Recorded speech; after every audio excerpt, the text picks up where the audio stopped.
Hello, my name is Elvira Halgas and I'm a first year PhD student at Technical University in Eindhoven.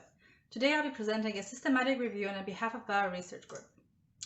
With this review, we want to provide an overview of the current and prospective use of our wearable devices in order to facilitate their use in team dynamics research. Starting with the background information, effective teamwork is of importance for the society, considering teams of firefighters, doctors, or police officers. For this reason, gaining an understanding of how teams function and perform is crucial, and this requires an examination of the underlying processes of their team dynamics. Traditionally, these team dynamics have been assessed via observations or self-reported measures, which are subject to personal bias. However, increasing evidence suggests that team dynamics can be assessed by examining the coordination of signals from various modalities between team members, for example, from physiological signals, speech activity, or motion. To this end, wearable technology is increasingly being recognized as a valuable tool to collect this type of data in real time, in naturalistic conditions, and decreasing problems arising from traditional methods. Still, the use of wearable technology is hampered by a lack of consensus regarding how team coordination in different modalities corresponds to different team processes and dynamics. For this reason, we decided to conduct a systematic review evaluating 25 papers. We only focus on empirical papers that gather data from at least one group simultaneously, meaning 3 or more subjects at the same time. These papers also had team dynamics and performance quantitatively assessed. Physiological and/or behavioral data was assessed with a wearable device or a device that will allow the same data to be collected with the wearable. Our findings are presented using 2 frameworks.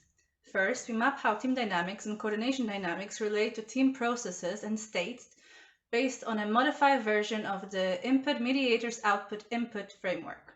This framework captures teams as a complex adaptive system where the inputs in context of the group, for example, the structure of the team, the mediators are emergent states and processes, for example, trust between team members or conflict management, and outputs are, for example, team satisfaction. Second, we report our results per final performance measure, meaning how the coordination dynamics relate to objective outcome score, for example, points won in a game, objective self-reported score, for example, self-reported goodness of performance, or coded behavior, so for example, coded behavior of interaction between team members. Consequently, our results describe what modalities have been studied, how coordination dynamics were computed, what they represent in terms of team processes, and how they can be connected to team performance. When we look at the papers more closely, our preliminary results show that multiple modalities were actually studied and various coordination measures were implemented across papers.